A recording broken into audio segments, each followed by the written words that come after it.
लता सब्जी सजा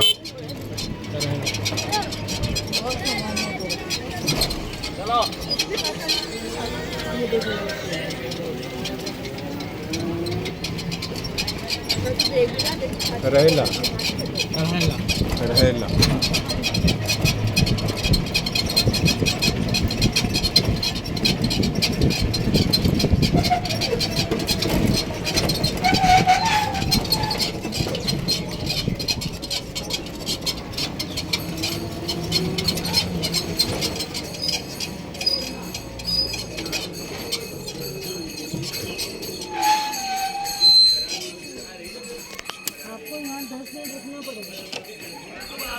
अच्छी बनाती है। राधा रानी के लिए खेलने के लिए मिट्टी के खेल खिलौना भी बनाती है। पिया पीतम में आपस में मान हो जाता है ना, मान माने आपस में झगड़ा, तो इनका राजीनामा भी कराती है। और चवर सेवा, ये तो रही सखी की सेवा। आपको सामने जो बाबा दिख रहे हैं ना तस्वीर में, इनका जन्म हमारी तुम्हारी तरह का नहीं है। ये राजस्थान के रहने वाले थे। जिला भीमटोड़ा, गांव का नाम धूबरदू। इनका शरीर ब्राह्मण कुल का है। इनके पिताजी का नाम था बौदेव जी। बौदेव जी की शादी की बात हो गई थी, शादी नहीं हुई, वो बाबा बन गए। बौदेव जी के पिताजी ने लड़की वालों पर खबर की, हमारा लड़का तो बाबा बन गया है, अपनी लड़की का रिश्ता कहीं अंथा कर दो। 1 साल के बाद में लौट के साधु भेष में साधुओं के साथ अपने गांव में आए थे। तब तक उस लड़की का कहीं रिश्ता नहीं हुआ था। फिर उनके पिताजी ने लड़की वालों पर खबर की, भाई लड़का तो आ गया है, कुछ हम समझाएंगे, कुछ आप कहना शायद रिश्ता हो जाए। तो लड़की के परिवार वाले सब आए थे, साथ में लड़की भी आई थी। संतों के बाबाओं के सब पैर छूते। उस लड़की ने बौदेव जी के पैर छुए ना, तो उसको आशीर्वाद दे दिया कि आप पुत्रवती हो। शादी हुई नहीं, आशीर्वाद दे दिया पुत्रवती हो। वो आश्चर्य करे, महाराज जी आप क्या बोल रहे हैं, समाज में निंदा नहीं होगी, कुआरी के बच्चा पैदा होगा तो बदनामी का काम होगा। बौदेव जी बोले, आपके जो बच्चा पैदा होगा वो उधर से पैदा नहीं होगा, आपकी हथेली में छाला पड़ेगा, छाले से बच्चा पैदा होगा। हथेली में छाला पड़ा, छाले से ये बाबा पैदा हुए। इन बाबाओं का घर का नाम था उद्धव। ये कृष्ण भगवान वाले उद्धव नहीं है, कलयुग की बात है। ये उद्धव भी 12 साल के हो गए तो इन्होंने भी अपना घर छोड़ दिया। वृंदावन में आके निम्मार संप्रदाय के आचार्य थे हरव्यास देवाचार्य जी, ये उनके शिष्य बन गए, बाबा बन गए। ये भगवान के भजन में मस्त रहते थे, किसी से बोलते नहीं थे।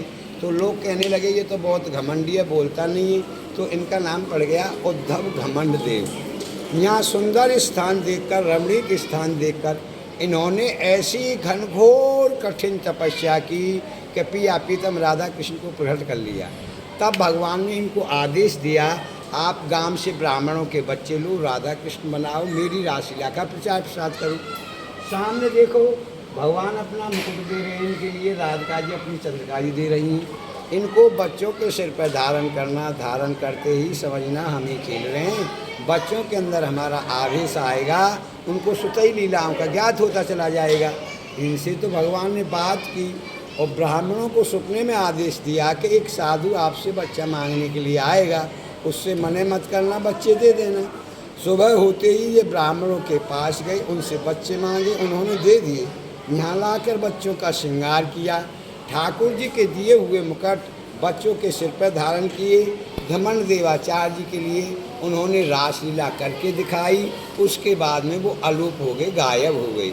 बाबा घबरा गए, बता मैं ब्रजवासी ब्राह्मणों को बच्चे कहाँ से वापस करूँगा, कैसे ठाकुर जी की लीलाओं का प्रचार प्रसार होगा। और कोई सहारा नहीं मिला। समाधि लगाकर फिर भगवान के चिंतन में बैठे। दोबारा भगवान प्रकट हुए, भगवान से कहा, महाराज आपके आदेश के अनुसार मैं ब्रजवासी ब्राह्मणों के बच्चे लाया, लाकर यहाँ श्रृंगार किया, आपके दिए हुए मुकुट पहनाए तो बच्चा गायब हो गई। बता मैं ब्रजवासियों को बच्चे कहाँ से वापस करूँगा, कैसे आपकी लीलाओं का प्रचार प्रसार होगा। भगवान बोले, आपसे ब्रजवासी कुछ नहीं कहेंगे, वो बच्चे तो मेरे ही में लीन हो गए हैं। आप ऐसा करो, राधा कुंड के पास कौन ही गांव है, वहाँ पे जाओ, वहाँ से ब्राह्मणों के बच्चे लेके आओ। घमंड देवाचार्य जी कौन ही गांव गए, वहाँ से ब्राह्मणों के बच्चे लेके आए। फिर यहाँ पे रास हुआ, जिस पर आप लोग खड़े हैं, ये ठाकुर जी का प्रथम रासलीला मंडल है।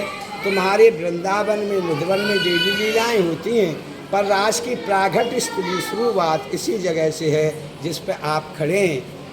रास हुआ, ठाकुर जी की आज्ञा हुई, प्रचार प्रसाद का काम यहाँ के ब्राह्मणों को सौंपो, जगह जगह जाके प्रांतों में प्रचार करेंगे।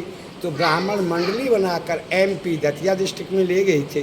दतिया वाले राजा बोले, जैसे कृष्ण भगवान ने काली नाग जमुना के अंदर से नाथा ना, उसी प्रकार हमको नागनाथ के दिखाओ, नहीं हम आपको जेल में बंद कर देंगे, आप ढोंग फैलाते डोलते हो। ब्राह्मणों को हड़काया तो ब्राह्मण घबरा गए, सोचने लगे हम तो ठाकुर जी की आज्ञा से प्रचार करने के लिए निकले हैं, ये राजा क्या कह रहा है। तो उदास होकर बैठे थे। पहले रास में ऐसे छोटे छोटे ही बच्चे ठाकुर जी बनाते थे।